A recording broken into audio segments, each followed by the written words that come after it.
Good morning, students. Myself Shivam Arora from Palampur, Silver Bells. Today I am here for our chapter number 2. उसका part two हमने जो chapter number 2 था what is around us, हमने first part में देखा था कि हमारे आसपास 4 स्पेयर्स है। कौन कौन सी? Atmosphere, biosphere, hydrosphere, lithosphere. उसमें हमने फर्स्ट पॉइंट पढ़ा था उसका लिथोस्फीयर, और हम आज सेकंड पॉइंट पढ़ने जा रहे हैं, वो है हाइड्रोस्फीयर। ओके, हम हमारा नेक्स्ट टॉपिक देखते हैं, hydrosphere. Now students, our next topic is hydrosphere. Now let me talk to you about the hydrosphere. अब हम हाइड्रोस्फीयर के बारे में बात करेंगे। The hydrosphere is the liquid components of the earth. जो हाइड्रोस्फीयर है वो हमारा क्या है? एक लिक्विड जो पार्ट है वो है हमारा अर्थ के ऊपर, उसे बोलते हैं हम hydrosphere. It includes the ocean, seas, lake, ponds, river and the streams. और ये हाइड्रोस्फीयर के अंदर जो क्या कौन कौन सी चीज़ें आती है? ओशंस है, सीज है, लेक है, पॉन्ड्स है, रिवर्स है और जो स्ट्रीम्स है, ये सारी चीज़ें आती है। On the surface of the earth the area of the water is more than of the land. अब हमें पता है अर्थ के ऊपर जो हमारी लैंड है उससे ज़्यादा, मोस्टली सबसे ज़्यादा पार्ट कौन सा है? वाटर का पार्ट है। और ये जो सारा के सारा जो वाटर का पार्ट है उस पार्ट को हम क्या बोलते हैं? हाइड्रोस्फीयर वाला पार्ट बोलते हैं। The hydrosphere covers the 71% of the earth surface. जो हमारा हाइड्रोस्फीयर है वो कितना परसेंटेज कवर करता है अर्थ के ऊपर? 71% कवर करता है। The water body in the hydrosphere that carries a huge amount of the water is known as oceans. अब जो हमारा वाटर बॉडी है वो क्या करता है? वो क्या कैरी करता है? जो सबसे ज़्यादा जो पानी अपनी अर्थ है उसके अंदर जो बॉडी समावेश होती है उसे हम क्या बोलते हैं? ओशियन बोलते हैं। अब दिस ओशियंस, अब हमारे अर्थ के ऊपर 4 मेन ओशियंस है। कौन कौन से? Pacific Ocean, Atlantic Ocean, Indian Ocean और आर्टिक ओशियन है। Okay, all this oceans are connected with each other. ये चारों के चारों जो ओशियंस है वो एक दूसरे से कनेक्टेड है। The water body close to the land are known as the seas, bays, strait, gulfs etcetera. अब जो वाटर बॉडीज़ है ये सारे के सारे जो लैंड से जो कनेक्टेड है उसे हम किससे बोलते हैं? सीज बोल सकते हैं, बेस है, स्ट्रेट्स है, गल्फ है, इसके नाम से जाने जाते हैं। तो ocean on the earth are the huge and the deep. जो हमारे अर्थ के ऊपर जो ओशियंस है वो क्या है? एकदम ह्यूज मीन्स बड़े बड़े हैं, और डीप और बंदर गहरे है। The valley with the depth to 10 to 11 kilometres are located at their bottom. और जो उसके अंदर जो वैलीज़ है वो कितने किलोमीटर्स तक आपको बॉटम में दिखी जा सकती है? नीचे 10 to 11 किलोमीटर्स होती है। द ओशन बैंड है similarly features like that of the surface of the earth. It has a high mountain plateaus, vast plains, valleys etc. अब जो ओशियन के जो हमारे बेड्स है वो कैसे है? एकदम सरफेस ऑफ द अर्थ, एकदम हाई माउंटेन्स है, उसके अंदर प्लेटूज है आपको, और वास्ट प्लेन और वैलीज आपको देखने मिलेंगे। अब मम्मी, how much water will be there in the seas since sea water is a salty, is it useful to us? अब यहाँ पे जो द्रविण था वो अपनी मदर को एक और क्वेश्चन पूछता है। क्या पूछता है मम्मी? कि हमारे जो सीज है उसके अंदर कितना पानी है। और जो वो ये भी पूछता है वो कि जो हमारा सी वाटर है वो तो क्या है? सॉल्टी है। क्या हम उस सॉल्टी वाटर को क्या यूज़ कर सकते हैं? यस। अब उसकी मम्मी क्या बोलती है? Yes, ocean contain 97% of the total water on the earth. जो ओशियन है वो कितना परसेंट वाटर का कहता है? 97। Approximately 1/3 of the remaining water is trapped in a ice caps of the glaciers। और जो उसका जो 1/3 जो पार्ट है वो हमारा वाटर कहाँ पे ट्रैप हुआ, फंसा हुआ है? वहाँ पे आइस कैप्स और जो ग्लेशियर्स है वहाँ पे होता है। Some water is accumulatively in the lakes and the some flows in the river and the some in stores the interior of the earth as ground water। और जो मोस्टली जो हमारा कुछ पानी है वो कहाँ? कोई लेक में है, कुछ पानी हमारा रिवर के अंदर है, और जो कुछ तो बचा हुआ पानी है वो कहाँ पे? ग्राउंड वाटर है, मीन्स ज़मीन के अंदर पानी है।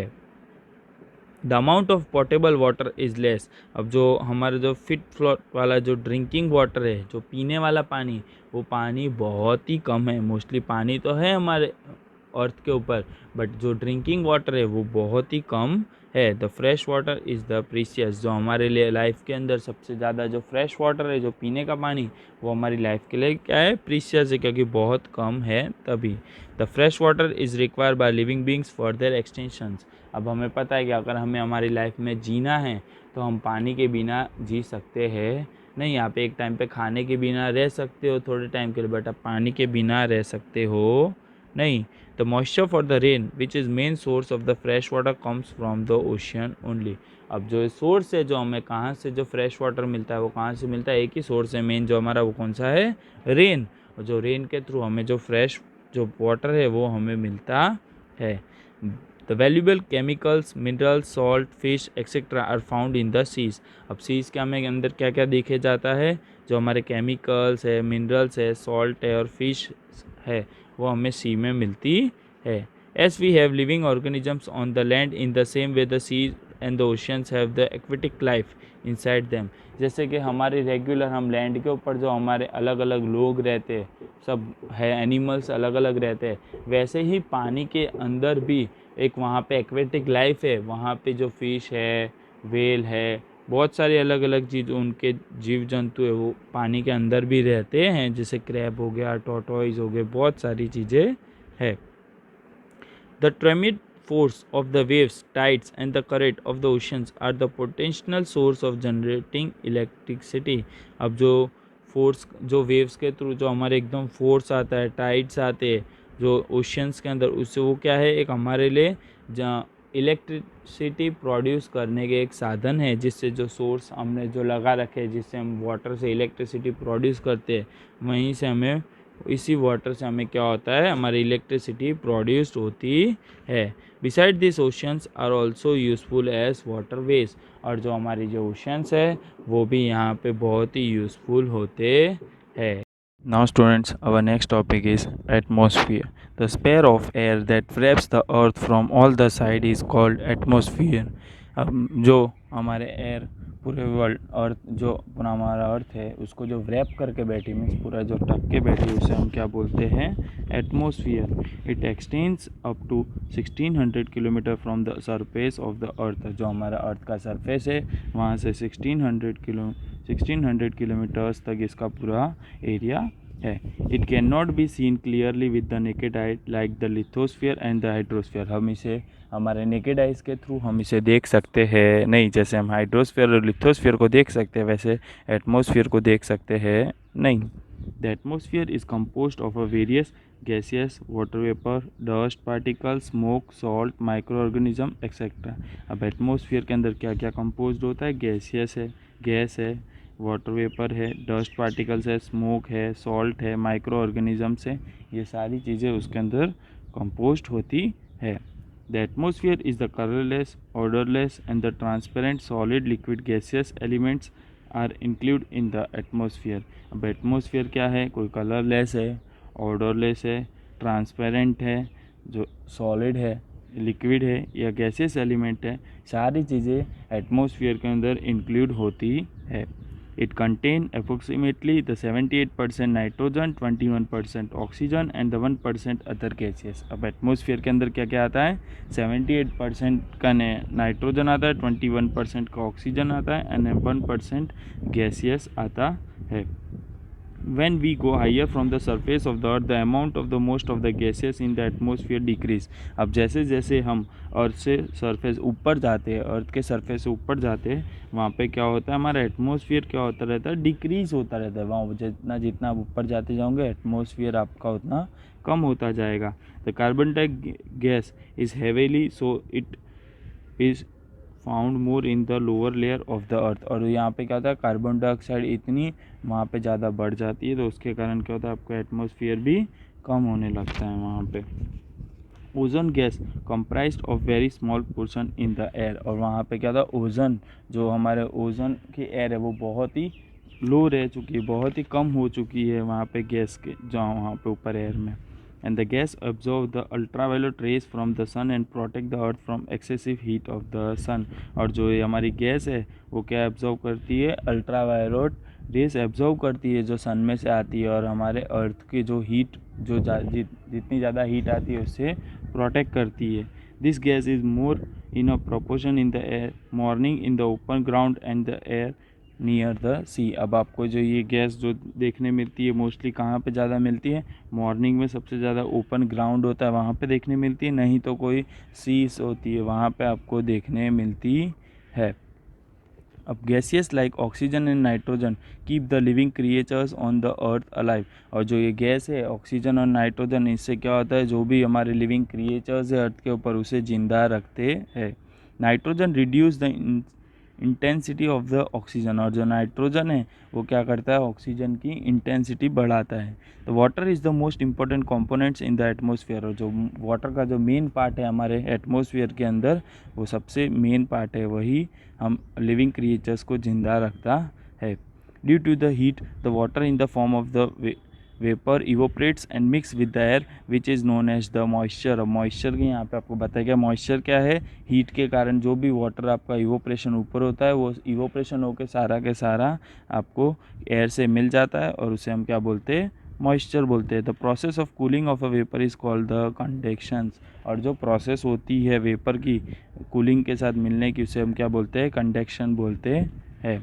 The various form of moisture like dew, fog, cloud preparation are the due to the conditions. अब ये जो प्रोसेस है ड्यू, फॉग, क्राउड है, ये सारी चीज़ें जो मिल जाती है ये किसके थ्रू होता है, कंडीशंस के थ्रू होता है। The effect of the atmosphere is seen on the human beings in every aspect of a life such as in their food habits, clothing habits, colors, economically activities। अब ये जो atmosphere का जो effect है वो हमें सारी जगह ह्यूमन बींग्स के अंदर देखने मिलता है। कहाँ कहाँ पे, जैसे उसकी फूड हैबिट्स हो गई, क्लोथिंग हो गया, हैबिटेट हो गया, कलर हो गया, इकोनॉमिकली जो उनकी एक्टिविटीज़ होती है वो सारी चीज़ों में हमें देखना मिलता है उसका effect. Many dust particles are seen in the atmosphere.